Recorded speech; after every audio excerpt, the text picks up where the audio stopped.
Evening everyone, welcome back to my channel True Crime with Jess Rose. How you all doing? It's nearly Christmas. You know, I love Christmas, as we know. Right, first my cat. Yeah, remember I showed you my tree in my last video? Now, I'm about to show you something. Look. That's not the same tree. Because my cat, I don't know if any of you have got cats out there, but my cat hates me. And he decided to jump from the table, all four paws, onto the tree and break it last week. So hence, we've had to get a new tree. But still very excited. It's nearly here. We have sun to jump around. So hope you're all nearly ready. I'm not ready at all. I don't know what I'm talking about. I'm not ready at all. I've got so much to do still. But I'm still very excited. It's not bursting my bubble. Okay. And no one sent me any pictures. No one sent me any pictures of their trees. Please send me some. Send me some pictures. Okay, excuse me. With all the madness and everything going on, I've been starting stories, coming away, starting again, coming back. Okay, then I've seen this one.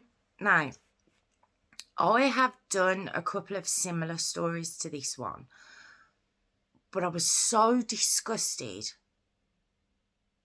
I just thought I've got to share this one. I hadn't heard of it.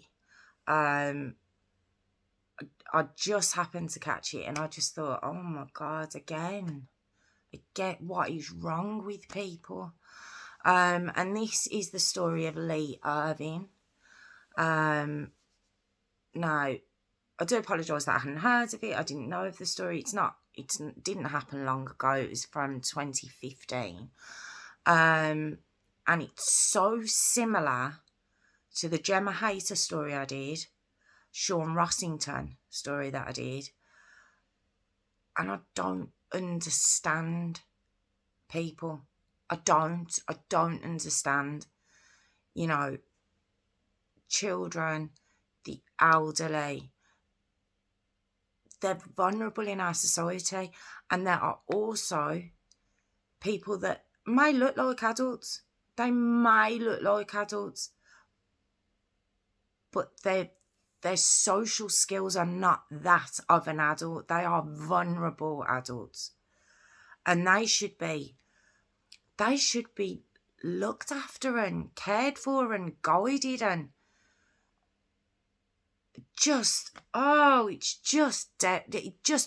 I get so angry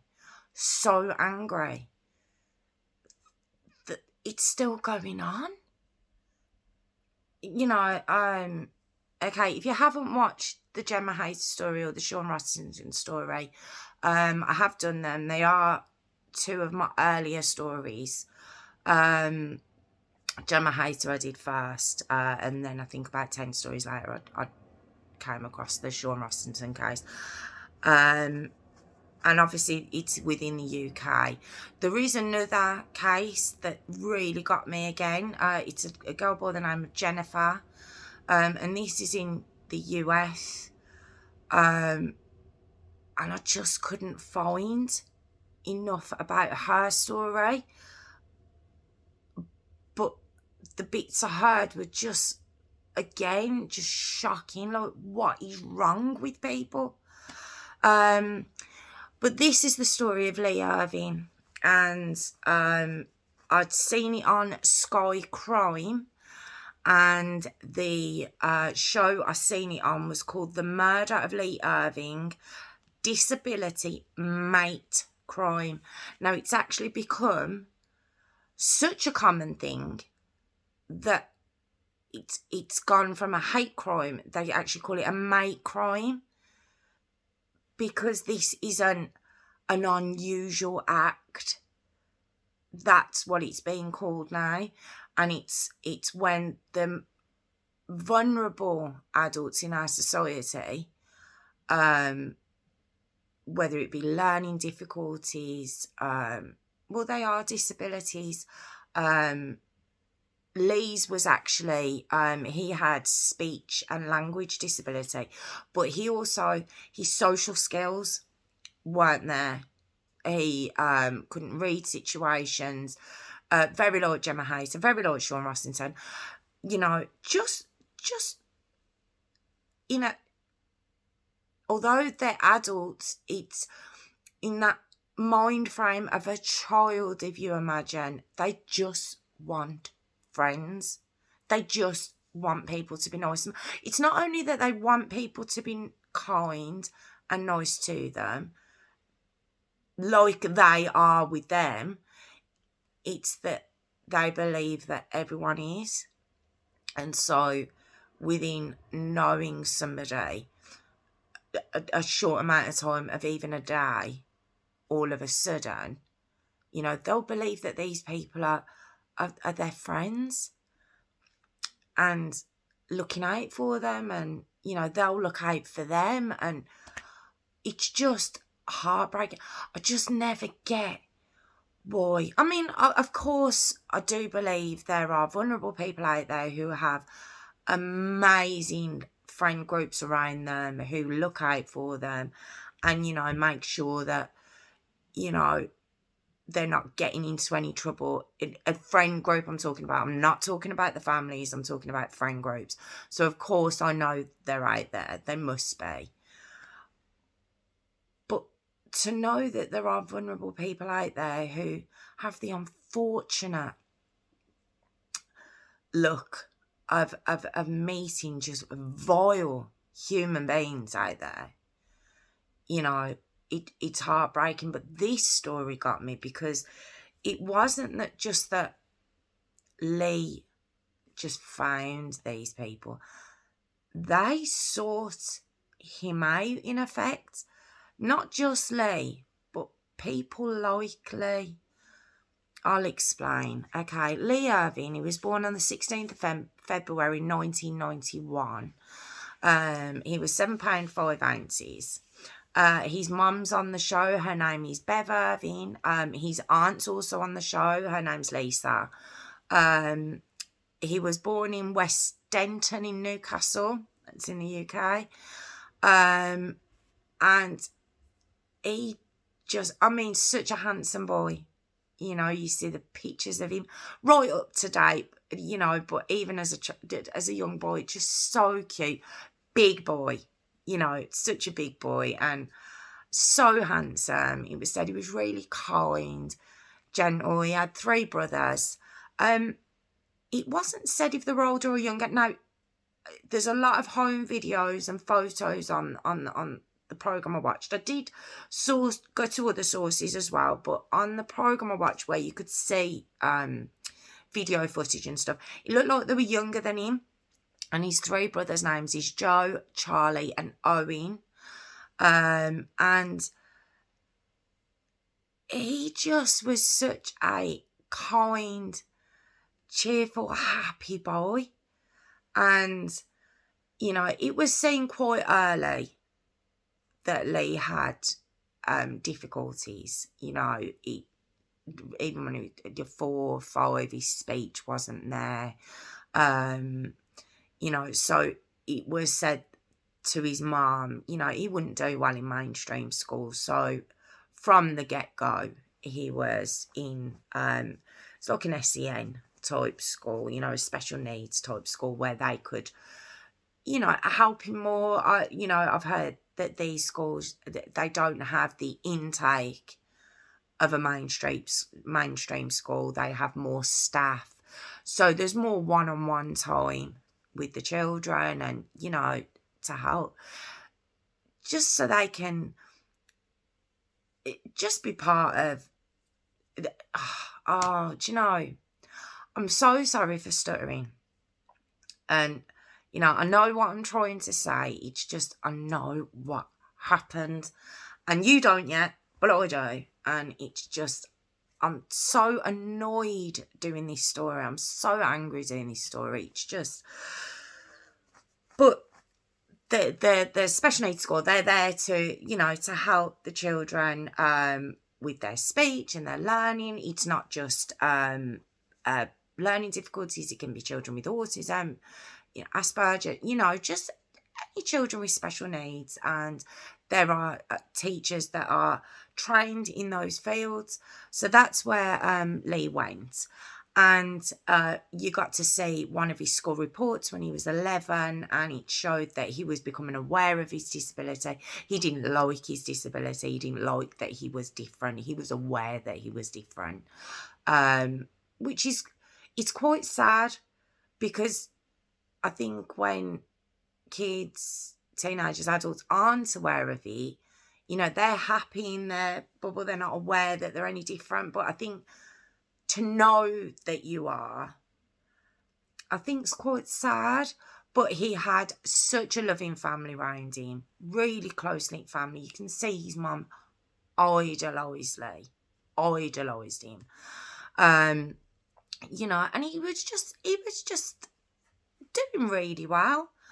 But as he started to hit his teenage years, of course, other people are hitting their teenage years, kids that don't need help.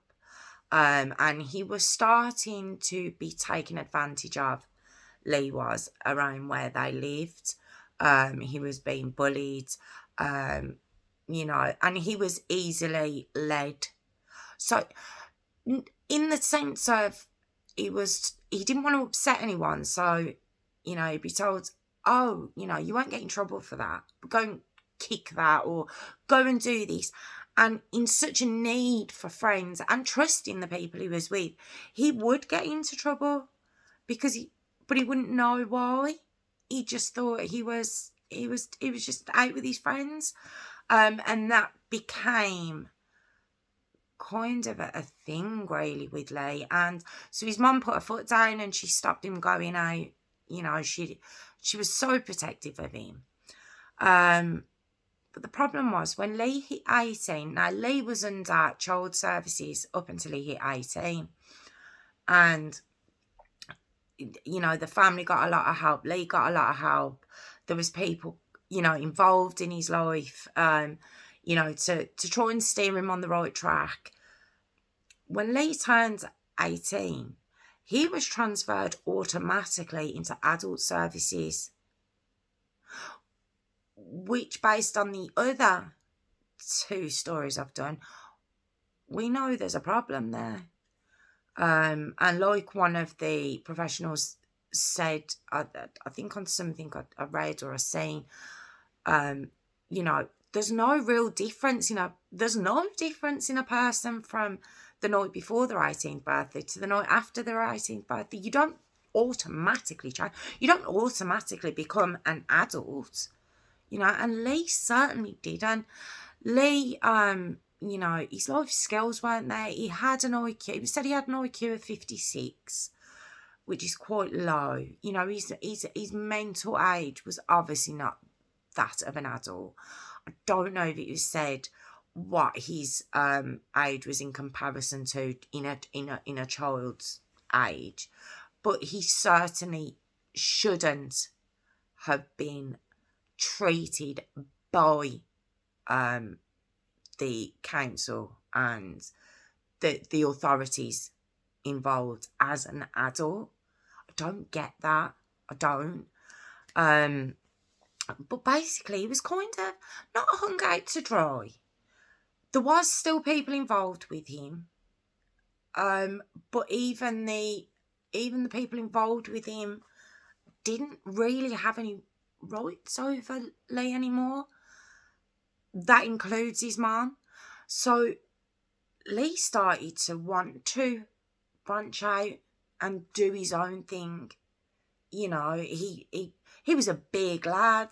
He obviously believed he was a grown-up.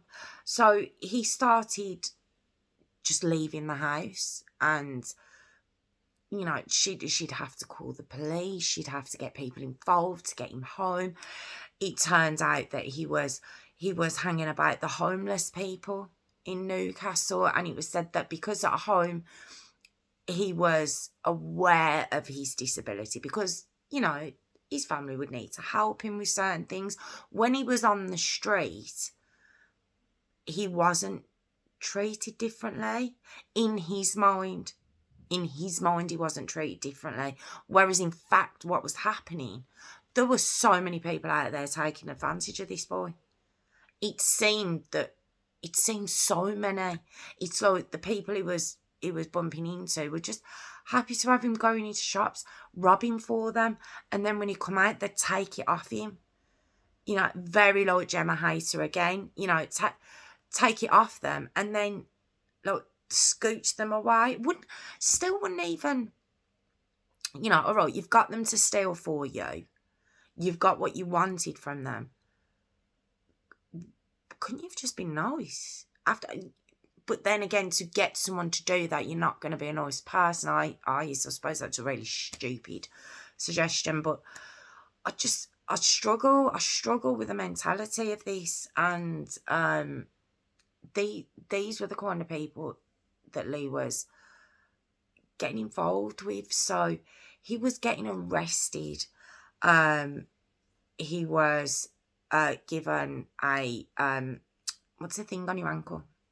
The ankle bracelet thing where you have to be in the house from 7 till 7 or 7 till a certain time in the morning.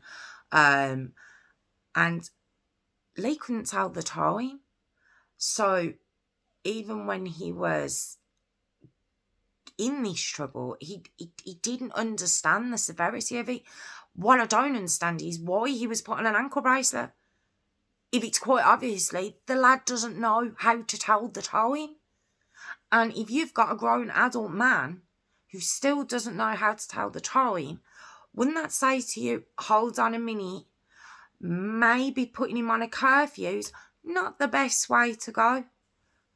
You know, so Lee ended up actually in jail 3 times in a short period of time. If you've got questions, so have I. I don't get it. But this is what was happening. But I think it was 2014, he made the unfortunate acquaintance of a man called James Wheatley. Now, James Wheatley lived at home with his mum, Julie Mills. He had a girlfriend called Nicole Lawrence, and also living within the home as a lodger was a lad called Barry Imray, I think I pronounce it. Now, when Lee told his mum, Bev, I've met these friends, basically friend James, you know, and I want to go around to their house, etc. Bev didn't know about this family. So, of course, she was like, okay, she thought maybe he was making friends, it was okay. And that's not what was happening. Very early on, these people started to really take advantage of Lee.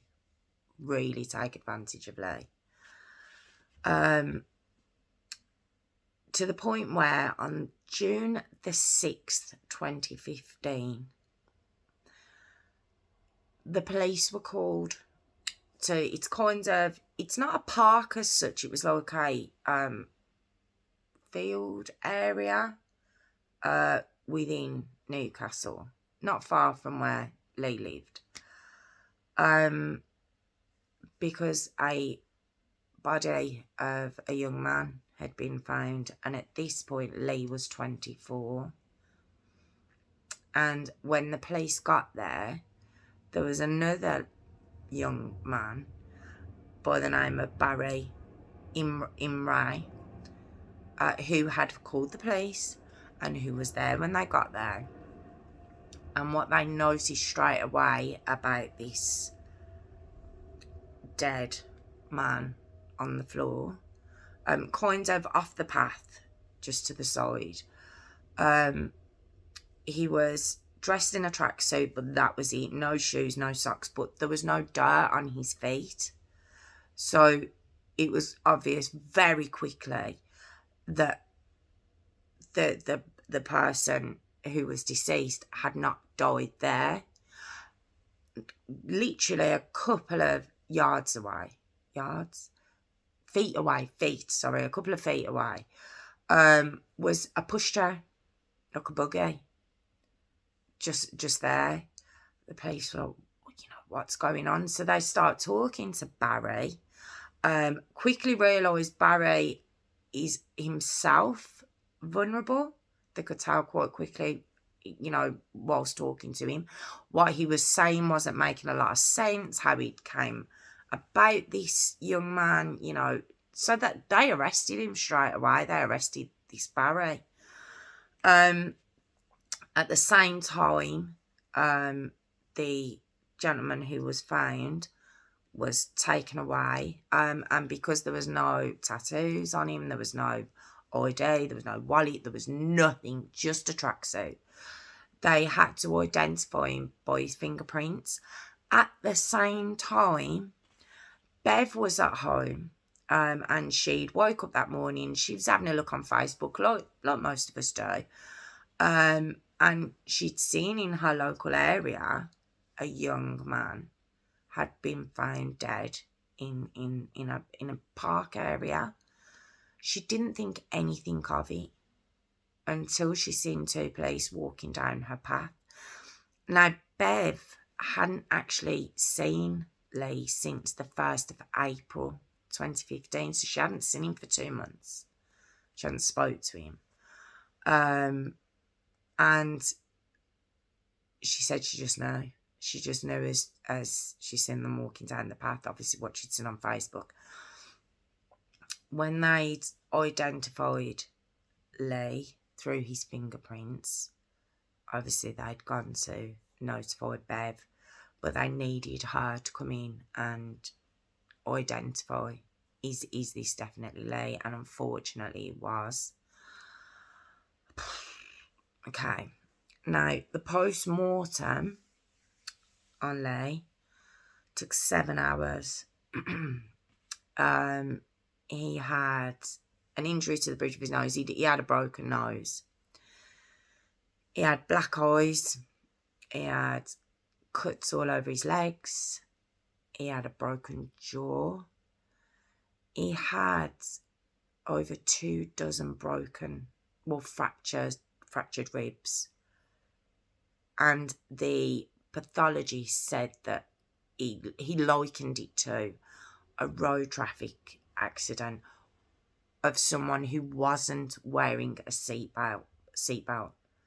So he said it was possibly stamping upon Lee, and so straight away it was obviously a homicide. It was obviously murder. So the police go back to Barry, who, if you remember, is the gentleman who called the police and who was there when they'd found Lee. And they were asking him questions, and he gave his address as being, now bear with me, it's 33. I have written it down because the address is named so many times in this story, so many times. So I want to make sure I've got the 33 Studden Walk. Now this was where Barry lived, but when they went there and spoke to James, do you remember James Wheatley, his mum Julie, and his girlfriend Nicole, they all said they'd never heard of Lee. They'd never met him, didn't know what the police were talking about. Didn't have a clue. So then they went back to speak to Bev, Lee's mom, who said he was stopping there. He told me he was stopping there. That's where he was stopping. In fact, Bev had been to that address. And she obviously knew Lee was stopping there. And originally, she just thought him and James were friends. The fact that James's mom lived there, she thought Lee was okay there. So she used to drop money off to Lee there for food and stuff. You see, Lee didn't understand monetary value.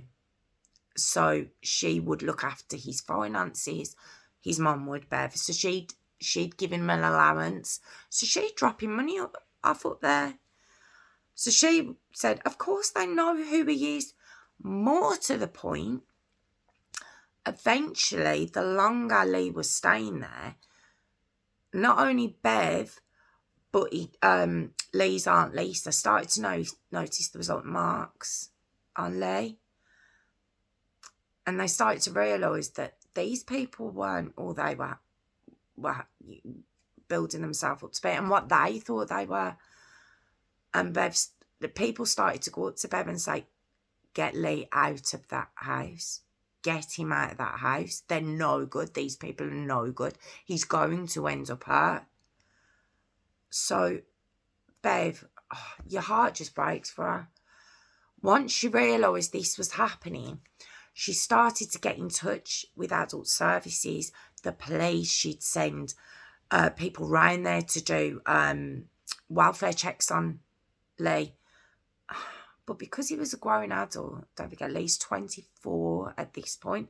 Not that makes, that's just an arbitrary age. Mentally, Lee wasn't 24. But because his age was, his date of birth said he was 24, the police and the adult services were like, look, he wants to stay there. You've got to leave him alone. Bev couldn't do anything. And because Lee was saying he was like, he wanted to stay there, she couldn't do anything to help her son. So even though people were telling her, get him out of there. So you can imagine her frustration. So then when she hears that they're denying even knowing him, she knows it's them. She knows it's them that have hurt her son. So based on this, because they made a statement, all three of them saying that they didn't know who Lee was, when it was proved that Lee had been stopping there, it was proof that they'd lied on a statement. So those three were also arrested and brought in for questioning. At that point then, the police could send in like a crime unit and try and get evidence. Because what it was, they could say that Lee had been living there, but they needed to prove that what had happened to Lee had happened there. They need to put Lee, his death there. So when the crime unit went in, there was Lee's blood. Lee's blood in James's bedroom, I believe, in the hallway. They found phones that James had bagged up and put at the back of a garage that was kind of adjacent to the house. And when they looked at the phones, the things they were saying, just messages between. Now, I'm going to say it one more time. These are messages between James, Lee's so-called friend, James's mum, who you would think would be looking out for Lee as in like a maternal way, and Nicole, James' girlfriend, just basically saying, James going, I battered him. I did this today. This is, there was internet checks of what to do when someone's out cold. And all of this came out. And but based on the dates of the messages between them, they could work out that a week before Lee died, he'd been severely beaten. That was on the 28th of May. They could piece the messages together, even though them three were giving no comment interviews and pleading, we haven't done anything. The messages prove that Lee had received a severe beating on the 28th of May. and then his final beating on the 6th of June. But they could also find that he'd been getting beaten, abused and tortured for the majority of the time he'd been there. It came out that Julie Mills, James's mum, she made a habit of this. Do you remember I said at the beginning that, you know, these weren't just friends that Lee had the unfortunate look of meeting. Julie sought out vulnerable people, i.e. Barry, Imre. He was vulnerable. And apparently she'd been cashing for people's disability payments, for vulnerable people's disability payments. And she was trying to get Lee's. But the only thing was she didn't know his national insurance number. So she was running this scam from her home, and her son, James, was basically her security, her muscle, if you like. And they just used to beat these vulnerable people in their home and lock them in there and make them sleep in. I mean, Lee was made to sleep in the dog's room. It was called the dog's room, just in dog urine. And Julie, she liked to keep them drugged up, and it was said that Lee was kept on a cocktail of morphine, cocaine, and another drug. The house was just a complete drugs den, which doesn't surprise. It shocks me that the police were in there. Did they even have a look around? Apparently, the only person they asked about Lee's, if Lee was okay, was Julie. You know, there was like an entire scam going on in this home. And it was said that possibly Barry could have been their next victim. So, but between the two dates, though, were the most severe of the beatings that Lee had received, and the ribs that had been fractured were in various stages of healing and being broken, and the pain he would have been in. And he was left to die. He didn't die straight away. He wasn't murdered outright. He was left to die after that final beating. Just left. They all knew he was going to die. And they just left him in the house. They were in the house and just left him. And then when he died, they made Barry, with a pushchair, like, get him out. Just get him out of the house, and forced Barry to do it. I mean, I'm losing words in this. So it's been, obviously, the original investigation was for a hate crime. The 4 were charged with murder. And the first trial started in January 2016. Now, there were 72 victims, 72 witnesses called, But the witness 68 was actually also a victim of that family. And it said that she was an ex-girlfriend of James's, but she was also a vulnerable person. And he just made her be a girlfriend, in the sense of he would beat her. The mum would rob from her. She was locked in the house. She had broken jaws. This poor girl. And when she was giving her testimony, it was seen that it was so harrowing that it would sway the jury.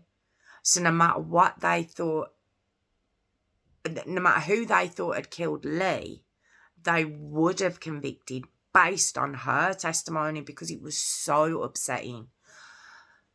So they had to have a retrial.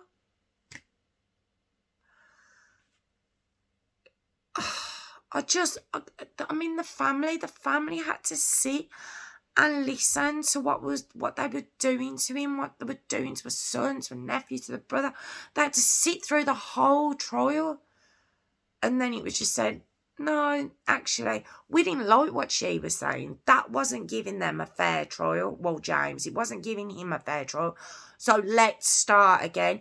And this time, in the retrial, which was not until September 2016, so 6 months after that, don't say what you said in the last one.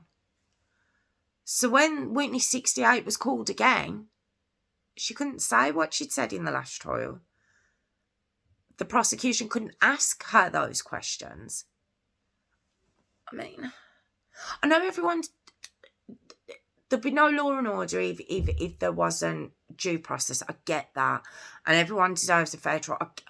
But come on. So eventually, after an 8-week trial, the verdict came in on the 2nd of December 2016. And James Wheatley was found guilty of murder. He was given a minimum of 23 years, where the judge just called him an out-and-out bully, just a vile human being. But the judge didn't see it as a hate crime because it couldn't be proven that Lee was killed because he was vulnerable and had learning difficulties. What? Which would have gave a minimum of 30 years on the hate crime law. So James got 23 years. Julie Mills, Mum of the Year, she got 8 years. Surely should have been done for theft and everything else. She got 8 years. Nicole, the girlfriend, I do that because I've seen a picture of her. She's actually quite an attractive looking girl, and I just feel, I don't know why that makes me even more angry. It's just like, she just looks like, ugh. She got 4 years. She's actually got released. She's been released last year, 2020. She's out. And Barry, he was given 3 years. And he'd done 18 months on remand. So he was actually released in 2016. Now, there is an interview with his sister, and it said that he was just as vulnerable as Lee. He held his hands up. He was the only one to take the stand and admit what he did. He had no involvement in the beating of Lee, the murder of Lee, but he obviously took Lee away from the house. He admitted that he'd done that. He said it was because he was frightened and he was forced to, and he was, I'd thrown with another beating if he didn't. And I don't even know what to say about that. I don't, because where's the help for these vulnerable adults? So based on that, Bev has been fighting ever since to get something passed called Lee's Law, which would make adult services a lot more responsible for the vulnerable people under their control, not control, but under them.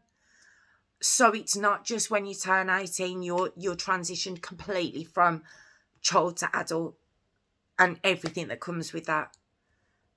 She's really trying to push that, and she's got a lot of people behind. There were so many failings with Lee with the authorities, but there was also so many people within the authorities that were trying to help Bev. I mean, that poor mum, she said that during the trial, she was getting messages, just basically just some vile things being said to her, like, you're no mum, where was you? And it's just, come on. Know your facts before you throw that out. I've done some stories with some rotten mums. I have. I've done many, many stories with some awful mums, but this isn't one of them. She did everything she could to try and protect Lee, but she needed help. He was an adult in the eyes of the law and everyone else. So her control, if you like, is control the wrong word? Her power had been taken away as a mum of a child, even though she knew he was still a child, her child. No one else did. And she couldn't get the help she needed. And neither could some of the social workers that had been involved in Lee's life. They couldn't get help. There's a social worker on the show who breaks down when she's talking about him. You know, she tried to get him away. And she couldn't do anything. And something needs to be changed. And they are pushing for it. They are pushing for, you know, something to be done where it's not just this automatic. On you go. Off you go now. We've looked after you for a few years now. Off you go. And by the way, we're not going to look out for you, but we're not going to allow your family to either. You know, so they're trying to stop that happening. You do see at the end, Lee's little brother Irving at the graveside with Bev, the mum, and he reads this beautiful poem. Just such a heartwarming, heartfelt poem to his brother. And your heart just breaks. Absolutely breaks. And I just can't believe I've done another story on something. So, I mean, I could be reading from the same notes. It's just, they need to do something. They need to not let this happen again. I do get angry at these. I'm so sorry. It's a really long one, and I just get so annoyed. But that's the story of Lee Irving. Thank you so much for joining me again. I'm hopefully gonna be on again before Christmas. Please pop any comments in the box, and please subscribe. Thank you all again so much for joining me. I really do appreciate it, and I'll see you all soon. Thank you. Bye bye.